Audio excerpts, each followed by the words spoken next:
ഏറ്റവും വിജയകരമായി തീരട്ടെ എന്ന് ആശംസിച്ചുകൊണ്ട് ഈ പരിപാടി ഔപചാരികമായി ഉദ്ഘാടനം ചെയ്തതായി പ്രഖ്യാപിക്കുന്നു. നന്ദി, നമസ്കാരം. Thank you so much minister. Vasavan ചേട്ടൻ പോകുന്നതിന് മുമ്പ് ഒരു കാര്യം സൂചിപ്പിക്കാനുണ്ട് എന്നുള്ളത് കൊണ്ടാണ്. അതിലേറ്റവും പ്രധാനപ്പെട്ട ഒരു കാര്യം, ഇപ്പം നമുക്കെല്ലാം അറിയാവുന്ന പോലെ തന്നെ കേരളത്തിലെ കേബിൾ ടി വി മേഖലയിലെ ഏറ്റവും വലിയ സംഘടനയാണ് cable T V operators association. അസോസിയേഷൻ്റെ കീഴിലാണ് കേരളത്തിലെ ഏറ്റവും വലിയ ഡിജിറ്റൽ സേവനം കേരളത്തിൽ ഇപ്പോൾ നടന്നുകൊണ്ടിരിക്കുന്നത്. 30 ലക്ഷത്തോളം വീടുകൾ എന്ന് പറഞ്ഞാൽ ഏതാണ്ട് 1 കോടിയോളം വരുന്ന പ്രേക്ഷകർ കേരള വിഷൻ്റെ സേവന പരിധിക്കുള്ളിലാണ്. 12 ലക്ഷത്തോളം ബ്രോഡ്ബാൻഡ് കണക്ഷൻ കേരളത്തിൽ നമ്മൾക്കുണ്ട്. അപ്പോൾ അതിന് 42 ലക്ഷത്തോളം വീടുകളിൽ കേരള വിഷനാണ് കേബിൾ ടി വിയും ബ്രോഡ്ബാൻഡ് സേവനവും നൽകുന്നത്. അപ്പം ഞങ്ങളെ സംബന്ധിച്ച് വർഷങ്ങളായി ഞങ്ങളെ അലട്ടിയിരുന്ന, ഞങ്ങളുടെ ബിസിനസ്സിന് ഏറ്റവും വിഘാതമായി നിന്നിരുന്ന ഏറ്റവും പ്രധാനപ്പെട്ട ഒരു പ്രശ്നം എന്ന് പറയുന്നത് KSEBയുമായി ബന്ധപ്പെട്ട KSEBയുടെ വൈദ്യുതി പോസ്റ്റുകളിൽ കൂടി കേബിളുകൾ വലിക്കുന്നതുമായി ബന്ധപ്പെട്ട വിഷയമാണ്. ശരിക്കും പറഞ്ഞാൽ 3 പതിറ്റാണ്ടിൻ്റെ പഴക്കമുണ്ട് ആ പ്രശ്നത്തിന്. അപ്പോൾ അതിനുശേഷം കേബിൾ ടി വി വിഷയവുമായി ബന്ധപ്പെട്ട് നിന്ന് ബ്രോഡ്ബാൻഡിൻ്റെ വിഷയങ്ങൾ വന്നു. അപ്പോൾ KSEBയെ സംബന്ധിച്ച് നമുക്കറിയാം, സാമ്പത്തികപരമായി ഒട്ടനവധി ബുദ്ധിമുട്ടുകൾ അനുഭവിക്കുന്നുണ്ട്. സ്വാഭാവികമായും അവർ വരുമാനം കിട്ടുന്ന മേഖല ഏതാണോ അവിടെ നിന്നും കൂടുതൽ വരുമാനം കണ്ടെത്താൻ വേണ്ടി ശ്രമിച്ചുകൊണ്ടിരിക്കുകയാണ്.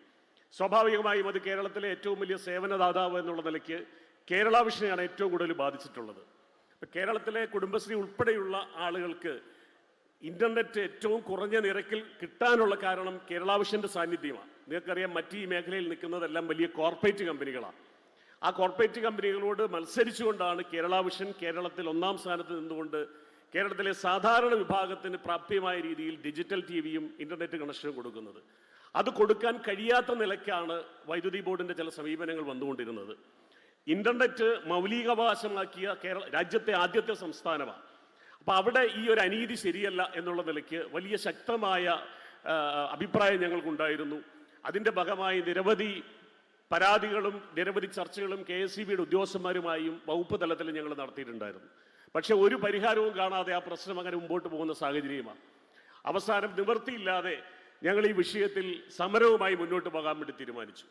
അങ്ങനെ സെക്രട്ടേറിയറ്റിൻ്റെ പടിക്കൽ കഴിഞ്ഞ് 21-ാം തീയതി മുതൽ അനിശ്ചിതകാല സമരം സംഘടന തീരുമാനിച്ചു. ഈ വിഷയവുമായി ബന്ധപ്പെട്ടുകൊണ്ട് ഈ സമരത്തെ സംബന്ധിച്ച് സംസ്ഥാന സമ്മേളനം കൊല്ലത്ത് നടക്കുന്ന സമയത്താണ് ഇത്തരം ഒരു തീരുമാനം സംഘടന എടുക്കുന്നത്. അപ്പോൾ ഈ വിവരം അറിഞ്ഞപ്പോൾ തന്നെ ബഹുമാന്യനായ നമ്മുടെ മുൻ ധനകാര്യ വകുപ്പ് മന്ത്രി തോമസ് ഐസക് സാർ ഞങ്ങളെ ബന്ധപ്പെടുകയും അദ്ദേഹം പറഞ്ഞു, നിങ്ങൾ സമരത്തിലേക്ക് പോകാൻ വരട്ടെ, ഞാൻ CMുമായി ഈ വിഷയം ഒന്ന് സംസാരിക്കാം. കാരണം ഞങ്ങളെക്കുറിച്ച് നന്നായിട്ട് അറിയുന്ന ആളാണ് ഐസക് സാർ. അങ്ങനെ ഐസക് സഖാവ് CMുമായി നേരിട്ട് സംസാരിക്കുകയും CM ഞങ്ങളെ ചർച്ചയ്ക്ക് വിളിക്കുകയും അദ്ദേഹം പറഞ്ഞു, ഈ പ്രശ്നത്തിനകത്ത് ഞാനൊന്ന് പഠിക്കട്ടെ, ഞാനൊന്ന് പഠിച്ചിട്ട് ഇതിനൊരു പരിഹാരം കണ്ടെത്താൻ കഴിഞ്ഞില്ലെങ്കിൽ മാത്രം നിങ്ങൾ സമരവുമായി മുന്നോട്ട് പോയാൽ മതി എന്ന് അദ്ദേഹം പറയുകയും ചെയ്തു. അതിൻ്റെ അടിസ്ഥാനത്തിൽ ഞങ്ങൾ സമരത്തിൽ നിന്ന് പിന്മാറി. ആ സമരത്തിൽ നിന്ന് പിന്മാറിയതിനു ശേഷവും ആ തീരുമാനം കൃത്യമായി വരാതെ വന്നൊരു സാഹചര്യത്തിലാണ് ബഹുമാന്യനായ മോൻസ് ജോസഫ് അവിടെ ഞങ്ങൾക്കൊരു രക്ഷകനെ പോലെ അവതരിക്കുന്നത്. അദ്ദേഹം നിയമസഭയിൽ ഞങ്ങളുടെ സമരം ഈ CM പറഞ്ഞ അതിൻ്റെ അടിസ്ഥാനത്തിലാണ് ഞങ്ങൾ സമരം മാറ്റിവെക്കുന്നത്. അത് അദ്ദേഹത്തോട് പറയാൻ വേണ്ടി ഞങ്ങൾക്ക് കഴിഞ്ഞില്ല, കാരണം വളരെ പെട്ടെന്നായിരുന്നു. അപ്പോൾ അതറിയാതെ സമരത്തെ അഭിസംബോധന ചെയ്യുന്നതിന് വേണ്ടി മോൻസ് ജോസഫ് MLA അന്ന് രാവിലെ സെക്രട്ടേറിയറ്റ് പടിക്കൽ വരികയാണ്. അങ്ങനെ വരുമ്പോൾ അവിടെ ആരെയും കാണുന്നില്ല. സ്വാഭാവികമായും നമുക്കറിയാം ഒരു വിഷമം ഉണ്ടാവും.